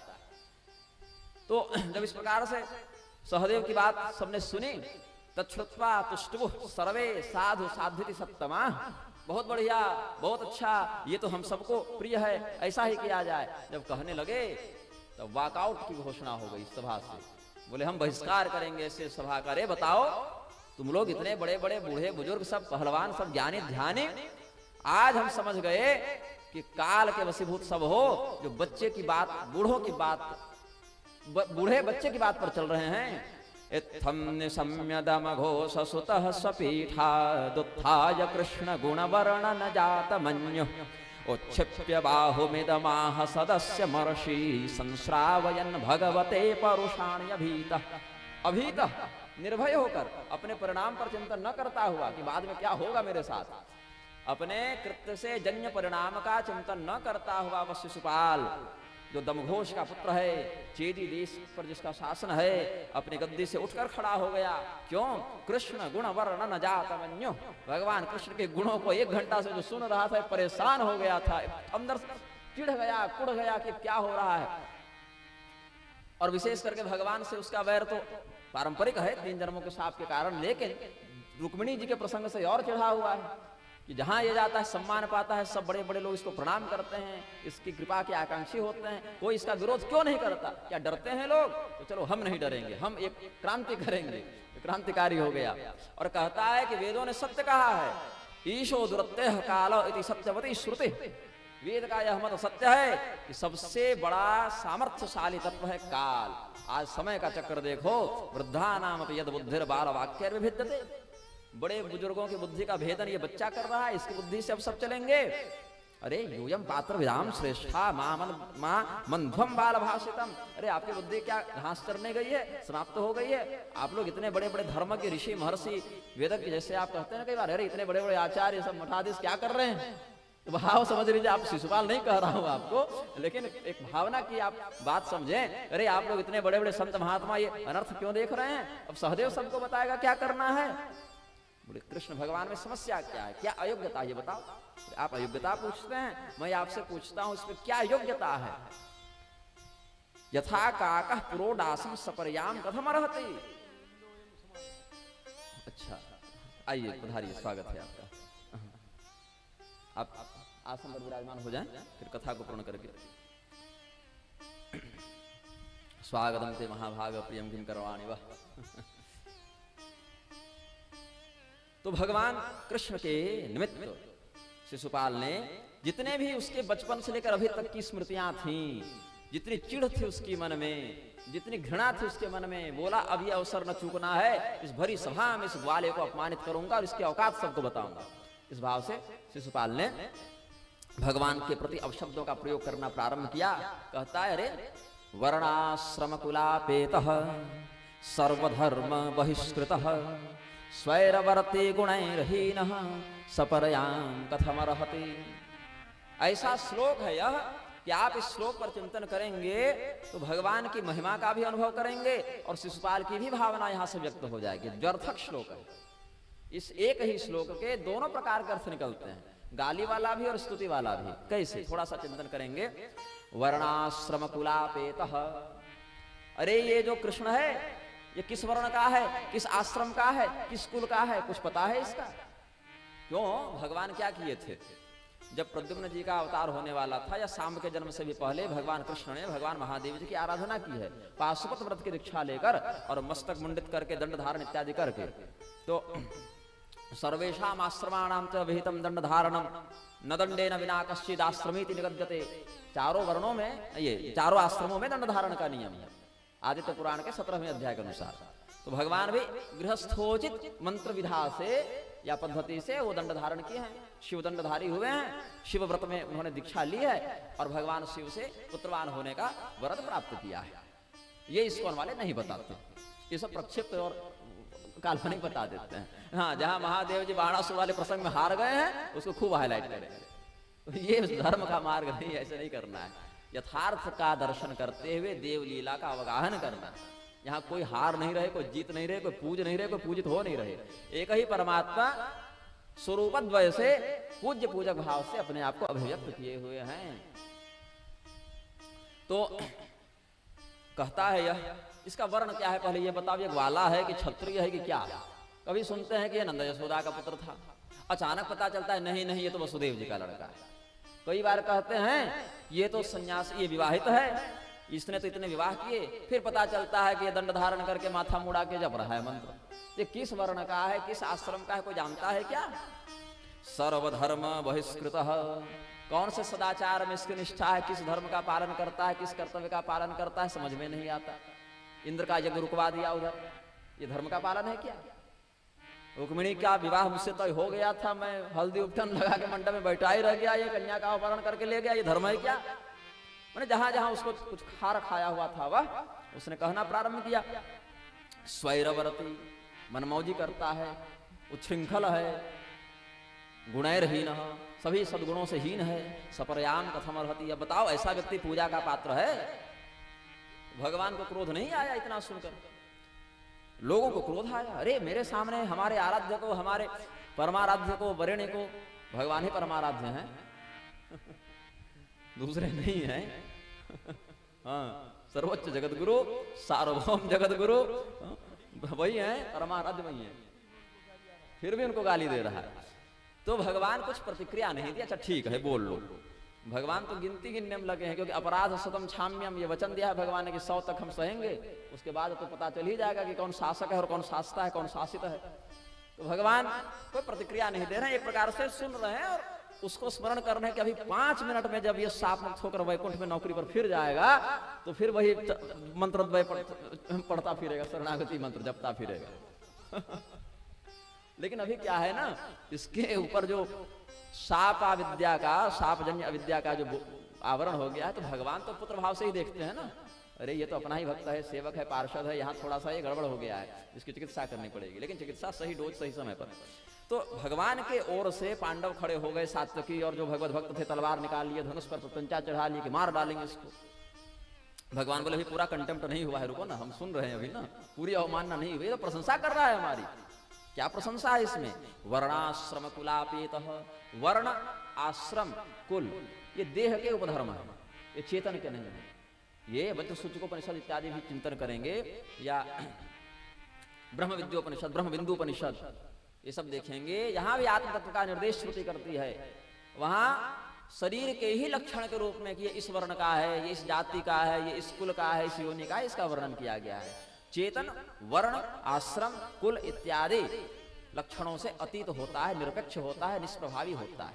और ईश्वर का लक्षण जो पातंजल मत में कहते हैं, ये तो वेदांतियों के अनुसार मैं नहीं बता रहा, पातंजल के अनुसार बता रहा हूं मत में, पूर्वेशाम पूर्वजः काले नानवच्छेदात् क्लेश कर्म विपाकाशय अपरामृष्ट पुरुष विशेष ईश्वर, ये सब कुछ व्यावहारिक बातें परिभाषा में, ताकि हमको अनुमान लगा सकें उस तत्व का। ये आचार्यों ने कहा सबसे पहले जो था उसका चिंतन करोगे हमें समय वागरे के भाव से, तो जो मिलेगा, जिसका अनुभव करोगे वही ब्रह्म है, वह ईश्वर है। जिस पर काल का प्रभाव न पड़े, जिस पर घटनाक्रम का प्रभाव न पड़े, देश काल क्रम कर्म विपाक निरपेक्ष जो तत्व हो वह ईश्वर होगा। तो यहां पर भगवान वस्तुतः वही है। वर्णाश्रम कुलापेतः जो है वो तो ईश्वर का हो गया। यहां पर प्रशस्तिगान कि भगवान वर्ण आश्रम कुल से परे हैं, वहां बंधे नहीं हैं। सर्वधर्म बहिष्कृत धर्मम भजस्व सततम त्यजलोक धर्मान सर्वधर्मान परित्यज्य मामेकम शरणम व्रज। भगवान बोले अपनी तो स्कीम ही वही है। सभी प्रकार के देहाभिमान जन्य लोक कृत्य लोक धर्मों का परित्याग करके मेरे प्रति शरणागत हो जाओ, ये भगवान का अभिष्ट है। तो भगवान बोले ये भी तो कुछ गलत नहीं कह रहा है, सिलेबस में ही बात कर रहा है। ये स्वैरवर्ती, ये मनमाना है, मनमौजी करता है। तो सच में भगवान ही इच्छा का स्वातंत्र रखते हैं। ईश्वर के अतिरिक्त इच्छा का स्वातंत्र किसी का नहीं है। हुआ रहता तो हम लोग सब अपने अपने अनुसार इच्छा अनुसार सब कर लिए रहते। लेकिन अगर इच्छा का स्वातंत्र आपने होना है तो इसके लिए आपको कर्म विपाक से अतीत होना पड़ेगा। इसीलिए आचार्य पतंजलि ने कहा कि जब हम ईश्वर की बात करते हैं तो कहते हैं क्लेश कर्म विपाका शैर परामृष्ट पुरुष विशेष ईश्वर। वहां कर्म का प्रभाव उन पर नहीं है। और जीव की बात करेंगे तो कहेंगे सती मूरे तद विपाको जात्यायुर्भोगा। तो उस कर्म से जीव का जन्म होगा, जाति आयु भोग प्राप्त होंगे, जो ईश्वर को बाधित नहीं कर सकते कर्म विपाक। भगवान कहते हैं असली इच्छा स्वातंत्र तो हमारा ही है, इसीलिए हम स्वैरवर्ती भी हो गए। और गुणरहीन सर्वगुणातीत परमात्मा है, तो मैं गुणहीन भी हो गया। तो कहा तो ठीक रहा है। तो ऐसे शिशुपाल की गालियां भी भगवान के पास स्तुति के रूप में प्रस्तुत होने लगी। ये श्लोक कहा, अब ये किसी टीका में लिखा है कि नहीं मुझे नहीं पता, ये हमने ऐसे चिंतन हुआ तो हमने बता दिया। ये अब कोई पूछेगा ये कहाँ लिखा है, ऐसा अर्थ तो मैं बता नहीं पाऊंगा। ये हमने इस श्लोक का अध्ययन जब किया तो हमको भाव लगा। ऐसे भी इसका एक चिंतन भगवान के साथ किया जा सकता है। ऐसे ही करते करते इसने भगवान के प्रति, अब पूरा बताऊंगा तो विलंब हो जाएगा, तो एक भाव हमने कह दिया। तो शिशुपाल ने जब अपनी सीमा का, भगवान ने जितना उसको आरक्षण इंश्योरेंस दिया था, जितने तक उसकी सुरक्षा की व्यवस्था थी, 100 की संख्या को पार कर गया। फिर भगवान ने चक्रराज सुदर्शन का स्मरण किया है और उनके माध्यम से इस शिशुपाल के शाप का विमोचन कर दिया। इनको वापस अपने दिव्य धाम में नियुक्त कर दिया। और शिशुपाल के मरते ही उसके पक्ष से जो और कुछ उसके पक्ष खड़े हो भी रहे थे, बैठ के हम नहीं जानते इसको कौन था। प्रधान मल्ल निवर्हण न्याय, सब पहलवान को पटकना जरूरी नहीं, एक को पटको जो सबसे तगड़ा हो और सब पर विजय प्राप्त कर लो। तो इस प्रकार से भगवान ने धर्म की रक्षा और अधर्म का निग्रह, सद्रक्षणाय खल निग्रहणाय, जो भगवान की स्तुति में कहते हैं, विनाशाय च दुष्कृताम। भगवान ने इस प्रकार से निग्रह अनुग्रह विधान से राजसूय यज्ञ को पूर्ण किया है। और इसमें एक जो घटनाक्रम घटित हुआ, जो आप सब सीरियल के माध्यम से गलत और शास्त्र के माध्यम से सही रीति से जानते हैं कि दुर्योधन को माया महल में भ्रम हुआ। सीरियल वालों तो कह दिया कि अंधे का पुत्र अंधा, ये सब अपने बकवास डालने लगे। ये सब प्रसंग शास्त्रों तो हमें आज तक नहीं मिला है।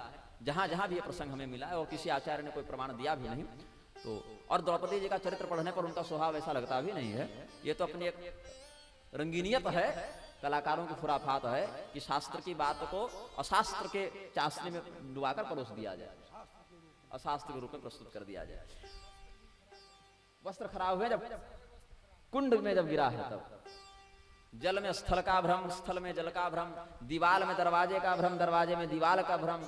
तो सहदेव ने बड़ी विनम्रता और सौहार्द से उसका फिर मार्गदर्शन किया कि भैया यहाँ पर कुछ और व्यवस्था, थोड़ी हेलुसिनेशन है, आप पहली बार आए हैं।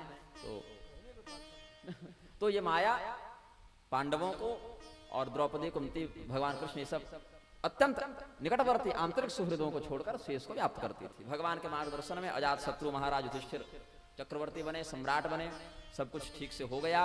अंत में थोड़ा दुर्योधन वाली खटपट हो गई थी, वो भी अपने स्थान पर अनिवार्य था भविष्य, क्योंकि यहाँ सुखदेव जी स्पष्ट वर्णन करते हैं बंधुओं, दुर्योधन मृते पापम कलिम कुलामयम। हाँ, क्योंकि वो गिर गया जल में, स्थल देखा जहाँ जमीन है वहां लगा पानी है, तो कपड़ा उठाने लगा। और जहाँ देखा कि पानी जल, जहाँ स्थल है वहां जल वास्तव में था, वहां सोचा कुछ नहीं है, वहां बेचारा नीचे गिर गया 4 फीट, कपड़े भी खराब हुए और उपहास का भी पात्र बना। तो इससे उसके स्वाभिमान को एक अभूतपूर्व क्षति हुई। लगा कि बस मुझे जानबूझकर तिरस्कृत करने ही यहाँ बुलाया था इन लोगों ने, द्रौपदी ने कुछ प्रतिक्रिया नहीं दी, उसने बल्कि द्रौपदी जी ने तो संतुलन बनाया है व्यवस्था में। भगवान ने थोड़ा सा उकसाया है सबको। क्यों? कलिम कुरु गुलाम है, हमको लड़वाना था आगे, और भीमसेन ने मजाक उड़ाया। इतना तक मुझे मिला है।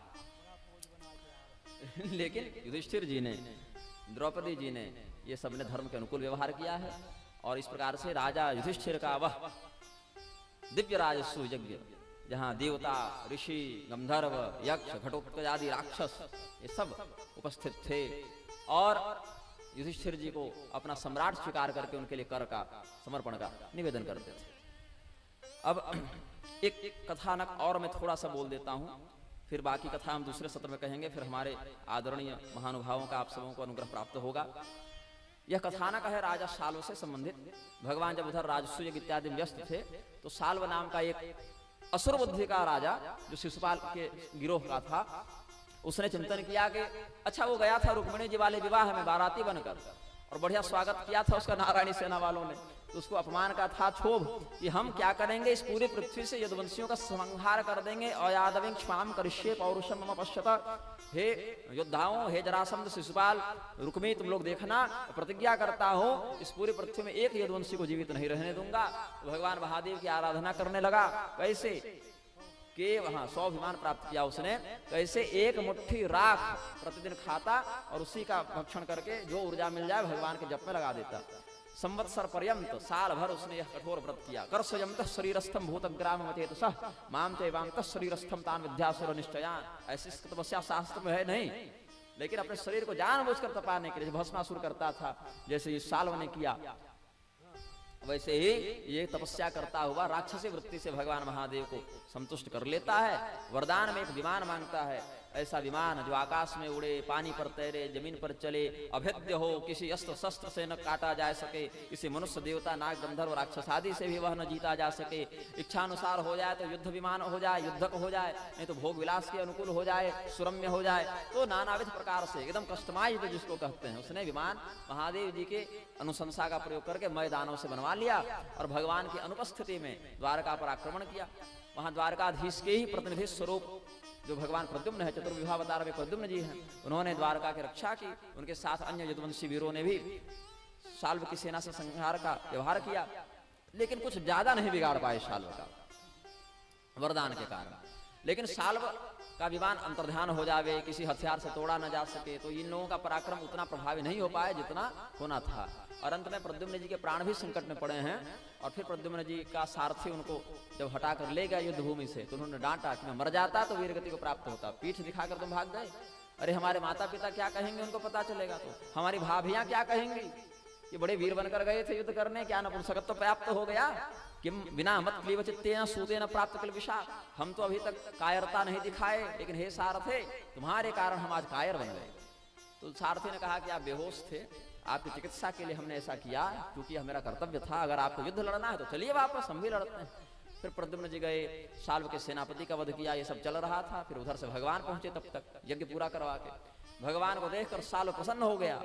अरे कृष्ण, बड़ी दिनों से तुझसे लड़ने की इच्छा थी, आज अगर तू मेरे आंखों के सामने ठहर गया, नयाम्य पुनरावृत्तिम यदि तिष्ठेर ममाग्रतः, तो मैं तुमको वहीं पहुंचा दूंगा जहां जाकर वापस कोई नहीं आता। भगवान बोले, मेरा भी तो यही स्वभाव है, हम भी जिसको मार देते हैं वो भी ऐसी जगह पहुंच जाता कि वापस नहीं आता, तो तुम भी टिक जाओ मेरे सामने। दोनों में युद्ध प्रारंभ हुआ।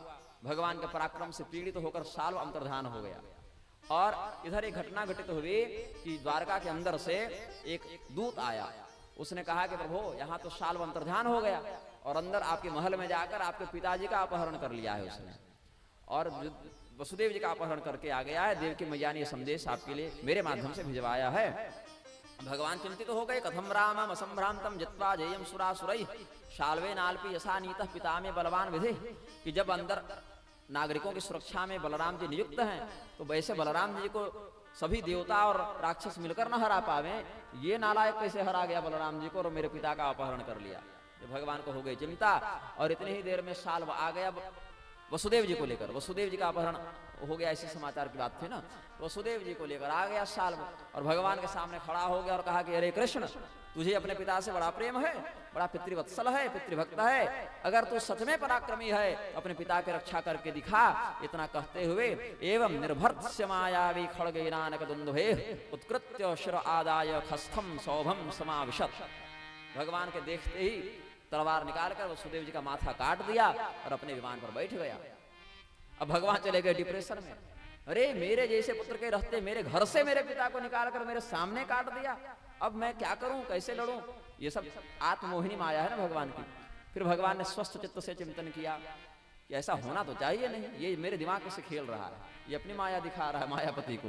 ततो मुहूर्तम प्रकृतावुपप्लुतः स्वबोध आस्ते स्वजनानुषंगतः महानुभावस्तदबुध्यदासुरीं मायां सशाल्व प्रसृतां मयोदितां न तत्र दूतं न पितुः कलेवरं प्रबुद्ध आजौ समपश्यदच्युतः स्वाप्नं यथा चाम्बरचारिणं रिपुं सौभस्थमालोक्य निहन्तुमुद्यतः। भगवान ने स्वस्थ वृत्ति से चिंतन किया तो सोचा कि अरे ये तो इसकी माया है, यहाँ तो कोई ऐसी घटना घटित नहीं हुई। क्रोधित हुए भगवान बोले बहुत खिलवाड़ की है इससे, अब इसका उद्धार कर देते हैं। अपने दिव्य अस्त्र शस्त्र का बाण गदा इत्यादि के प्रयोग से भगवान ने उसके विमान का विध्वंस किया। वही समुद्र में उसका विमान टूटकर गिरा। ये पैदल आ गया, सेना तो पहले ही समाप्त हो चुकी थी, तो द्वंद्व युद्ध प्रारंभ हुआ और अंततः भगवान के हाथों इसका उद्धार हो गया। आधावतः सगदं तस्य बाहुं भल्लेन छित्त्वाथ रथांगमद्भुतं वधाय शाल्वस्य लयार्क सन्निभं बिभ्रद भौसार्क इवोदयाचलः जहारते नैव शिरः सकुण्डलं किरीटयुक्तं पुरमायिनो हरिः वज्रेण वृत्रस्य यथा पुरंदरो बभूव हाहेति वचस्तदा नृणाम्। जैसे देवराज इंद्र ने अपने वज्र से वृत्रासुर के मस्तक का छेदन कर दिया था, वैसे ही भगवान ने शाल्व का भी मस्तक उड़ा दिया और विजयी हुए। इसके बाद जी जी बिल्कुल पधारिए। तो भगवान फिर चाहे कि अब हम थोड़ा अपने महल में प्रवेश करें, अब हम अंदर जाएं। इतने दिनों से हम बाहर हैं युधिष्ठिर जी के यज्ञ के कारण। आप साथ में चले जाएं। तो भगवान सोचे कि हमारे महल में क्या व्यवस्था है, इतने दिनों से युद्ध चल रहा था, थोड़ा अंदर जाकर व्यवस्था देखें। तब तक एक और योद्धा आ गया भगवान को ललकारते हुए, जिसका नाम था दंतवक्त्र।